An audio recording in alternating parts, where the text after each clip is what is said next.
Assalamualaikum warahmatullahi wabarakatuh. Terima kasih atas kesempatan yang telah diberikan kepada saya. Perkenalkan, nama saya Febidianti, NIM 2020 02 083, kelas reguler 2020B. Saya dari kampus TIM Lasaranjaya Makassar.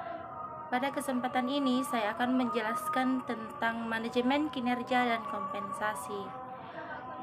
Dosen pengampu pada mata kuliah tersebut yaitu Dr. Andi Tindik Sose, SSN, SE, MSI. Pertama-tama saya akan menjelaskan pengertian manajemen kinerja dan manajemen kinerja. Istilah manajemen telah diartikan oleh berbagai pihak dengan perspektif yang berbeda. Manajemen berasal dari kata to manage yang diartikan dengan mengendalikan, menangani, atau mengelola. Secara umum, pengertian manajemen adalah pengelolaan suatu pekerjaan untuk memperoleh hasil dalam rangka mencapai tujuan yang telah ditentukan dengan cara menggerakkan orang lain untuk bekerja. Manajemen adalah proses penggunaan sumber daya organisasi dengan menggunakan orang lain untuk mencapai tujuan organisasi secara efektif dan efisien, yakni dengan menjalankan fungsi-fungsi manajemen seperti perencanaan, pengorganisasian, pengarahan, dan pelaksanaan, serta pengawasan. Selanjutnya itu pengertian kinerja. Kata kinerja merupakan singkatan dari kinetika energi kerja yang pada dalam bahasa Inggris adalah performance, yang sering diindonesiakan menjadi kata performa. Menurut Harsley and Blencowe 1993, kinerja merupakan suatu fungsi dari motivasi dan kemampuan untuk menyelesaikan tugas atau pekerjaan. Seseorang harus memiliki derajat kesediaan dan tingkat kemampuan tertentu. Kesediaan dan keterampilan seseorang tidaklah cukup efektif untuk mengerjakan sesuatu tanpa pemahaman yang jelas tentang apa yang dikerjakan dan bagaimana mengerjakannya. Selanjutnya yaitu pengertian manajemen kinerja. Menurut Armstrong 2004, manajemen kinerja sebagai sarana untuk mendapatkan hasil yang lebih baik dari organisasi, tim, dan individu dengan cara memahami dan mengelola kinerja dalam suatu kerangka tujuan, standar, dan persyaratan atribut yang disepakati. Kinerja sendiri adalah suatu hal yang berorientasi ke masa depan, disesuaikan spesifik berdasarkan kondisi khusus dari setiap organisasi atau individu, dan didasarkan atas suatu model kausal yang menghubungkan antara input dan output. Jadi, kesimpulan dari manajemen kinerja adalah kegiatan yang mengkaji ulang kinerja secara berkesinambungan untuk meningkatkan dan mengembangkan kinerja lebih lanjut. Adapun tujuan manajemen kinerja yaitu pertama tujuan strategik, yang kedua tujuan administratif, yang ketiga tujuan pengembangan. Tujuan umum manajemen kinerja adalah menciptakan budaya para individu dan kelompok memiliki tanggung jawab bagi usaha peningkatan proses kerja dan kemampuan yang berkesinambungan. Selanjutnya itu model-model manajemen kinerja. Yang pertama yaitu model integrasi. Menurut Zainal, manajemen kinerja merupakan proses terpadu dari setiap elemen yang ada dalam organisasi. Proses manajemen kinerja mengupayakan agar para pegawai mampu menjadi pegawai yang berperforma optimal. Yang kedua yaitu model Deming. Menurut Deming 1986, manajemen kinerja menggambarkan keseluruhan proses manajemen kinerja. Jika terdapat ketidaksesuaian dalam kinerja, maka perlu dilakukan tindakan untuk memperbaiki kinerja agar tujuan yang telah direncanakan dapat tercapai pada waktunya. Yang ketiga yaitu model Torrington dan Hall. Torrington dan Hall 1991 menggambarkan proses manajemen kinerja dengan merumuskan terlebih dahulu harapan terhadap kinerja atau hasil yang diharapkan dari suatu kinerja. Yang keempat yaitu model Costello. Model Costello, siklus dimulai dengan melakukan persiapan perencanaan sehingga dapat dibuat suatu rencana dalam bentuk rencana kinerja dan pengembangan. Yang kelima yaitu model Armstrong dan Barong. Proses manajemen kinerja dilihat sebagai suatu rangkaian aktivitas yang dilakukan secara berurutan agar dapat mencapai hasil yang diharapkan. Ruang lingkup manajemen kinerja mencakup permasalahan input dan nilai-nilai organisasi. Input organisasi berupa ilmu pengetahuan, keterampilan, dan perilaku yang diperlukan untuk menghasilkan kinerja yang diharapkan.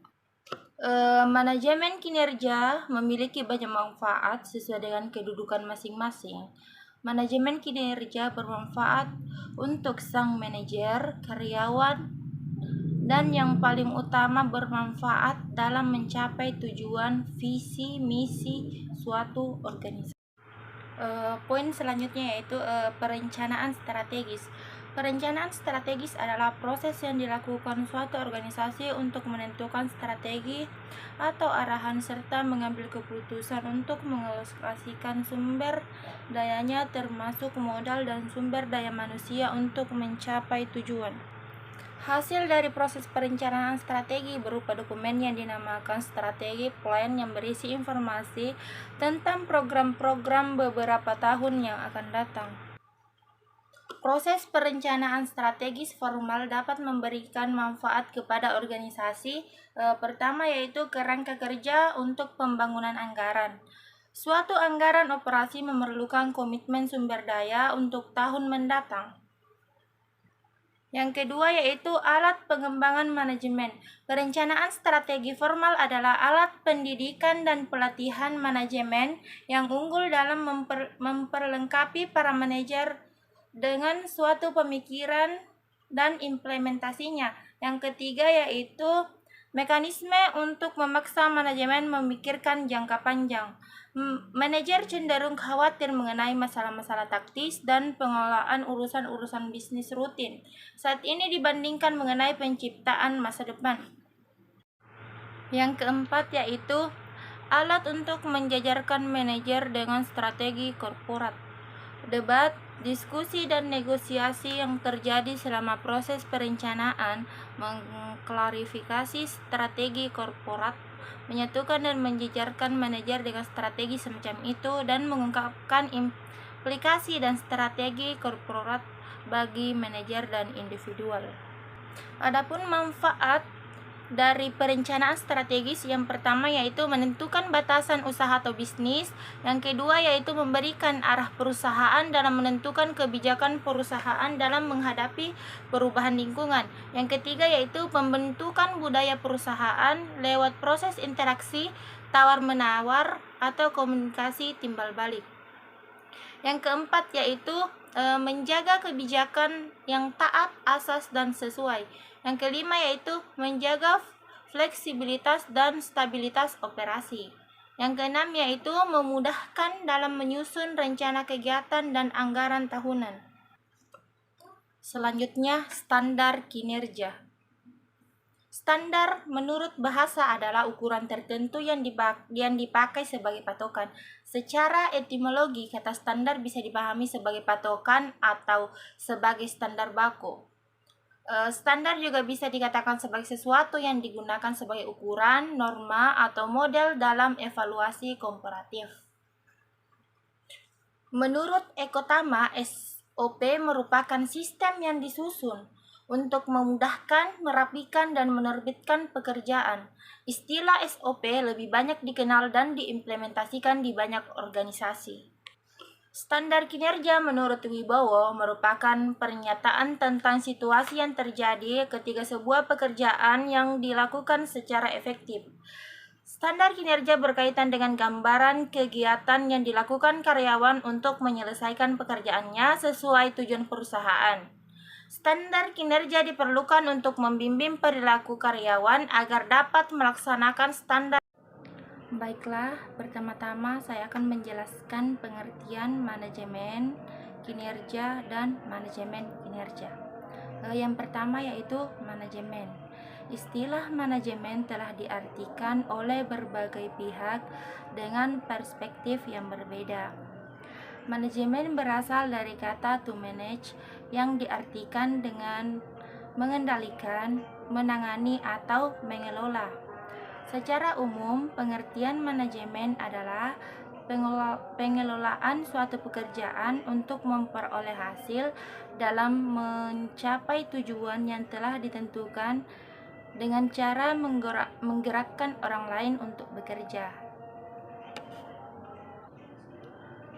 Manajemen adalah proses penggunaan sumber daya organisasi dengan menggunakan orang lain untuk mencapai tujuan organisasi secara efektif dan efisien, yakni dengan menjalankan fungsi-fungsi manajemen seperti perencanaan, pengorganisasian, pengarahan, dan pelaksanaan serta pengawasan. Manajemen dapat didefinisikan sebagai sebuah proses yang terdiri atas perencanaan, pelaksanaan, dan pengendalian. Selanjutnya yaitu pengukuran kinerja. Pengukuran kinerja adalah tindakan pengukuran yang dilakukan terhadap berbagai aktivitas dalam rantai nilai yang ada pada perusahaan. Hasil pengukuran tersebut kemudian digunakan sebagai umpan balik dalam bentuk tindakan yang efektif dan efisien dan akan memberikan informasi tentang prestasi pelaksanaan suatu rencana dan titik di mana perusahaan memerlukan penyesuaian atas aktivitas perencanaan dan pengendalian. Pengukuran kinerja juga merupakan salah satu faktor yang sangat penting bagi suatu organisasi bisnis. Selanjutnya kita melangkah ke materi kompensasi. Pengertian kompensasi. Kompensasi merupakan salah satu fungsi yang penting dalam manajemen sumber daya manusia. Pengertian kompensasi jika disimpulkan secara umum dari pendapat para ahli, yaitu segala imbalan yang diterima dalam bentuk uang maupun manfaat karena telah melakukan pekerjaan dalam suatu organisasi. Tanpa kompensasi yang cukup menyebabkan karyawan tidak puas, mengurangi kinerja, dan mengarah pada tindakan-tindakan fisik dan psikologis seperti meningkatnya ketidakhadiran dan turnover karyawan. Kompensasi yang adil dapat memiliki dampak yang penting terhadap kepuasan kerja pegawai. Karena itu, kompensasi harus memenuhi asas keadilan internal dan eksternal. Yang pertama yaitu keadilan internal. Keadilan internal adalah bagaimana suatu perusahaan menempatkan suatu nilai relatif terhadap harga atau nilai dari pekerjaan pada level yang sama dalam perusahaan. Keadilan internal bukanlah berarti perusahaan harus memberikan kompensasi yang sama besarnya kepada pegawai, tetapi kompensasinya pada perusahaan. Yang kedua itu keadilan eksternal. Keadilan eksternal adalah bagaimana gaji dalam perusahaan dibandingkan dengan gaji yang diterima oleh pegawai dari perusahaan sejenis. Keadilan eksternal akan tercapai apabila perusahaan telah memberikan kompensasi yang tidak jauh lebih rendah daripada tingkat kompensasi yang telah diberikan perusahaan lainnya yang sejenis untuk pekerjaan yang sama. Selanjutnya jenis-jenis kompensasi. Jenis-jenis kompensasi terbagi dua menurut Sopiandi 2008. Yang pertama yaitu kompensasi langsung. Kompensasi langsung adalah suatu balas jasa yang diberikan perusahaan kepada karyawan karena telah memberikan prestasinya demi kepentingan perusahaan. Yang kedua, kompensasi tidak langsung. Kompensasi tidak langsung adalah pemberian kompensasi kepada karyawan sebagai tambahan yang didasarkan kepada kebijakan pemimpin dalam rangka upaya meningkatkan kesejahteraan karyawan. Selanjutnya yaitu komponen-komponen kompensasi. Yang pertama gaji, yang kedua upah, yang ketiga insentif, yang keempat manfaat. Adapun faktor-faktor yang mempengaruhi kompensasi, yang pertama yaitu legal. Intervensi pemerintah untuk menentukan besarnya kompensasi sangat diperlukan dengan berbagai undang-undang menetapkan berbagai hal seperti upah minimum, upah kerja lembur, dan tunjangan. Kedua yaitu serikat pekerja. Para karyawan yang tergolong dalam suatu serikat dapat mempengaruhi pelaksanaan ataupun penetapan kompensasi karena serikat pekerja dalam merupakan simbol kekuatan dan menuntut perbaikan nasibnya. Yang ketiga yaitu kebijakan dan kemampuan perusahaan. Kebijakan penggajian yang dipakai perusahaan seperti mengusahakan gaji di atas harga pasar dalam upaya menghadapi persaingan, atau kebijakan untuk selalu memperhatikan serikat pekerja untuk mencegah terjadinya kerugian. Yang keempat yaitu produktivitas kerja. Produktivitas pegawai merupakan faktor yang mempengaruhi penilaian prestasi kerja, sedangkan prestasi kerja merupakan faktor yang diperhitungkan dalam penetapan kompensasi.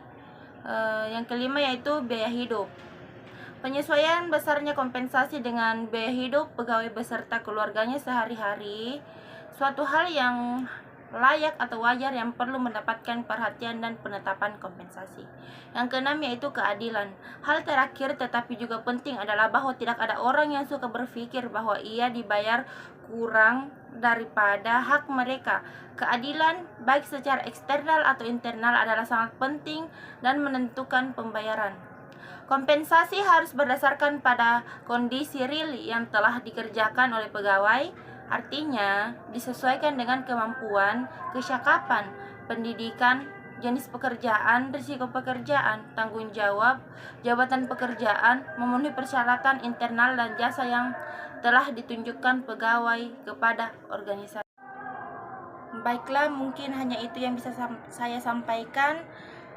Semoga materi yang saya jelaskan bisa bermanfaat bagi diri saya sendiri dan orang lain. Kurang dan lebihnya mohon dimaafkan. Wabillahi taufik wal hidayah. Wassalamualaikum warahmatullahi wabarakatuh.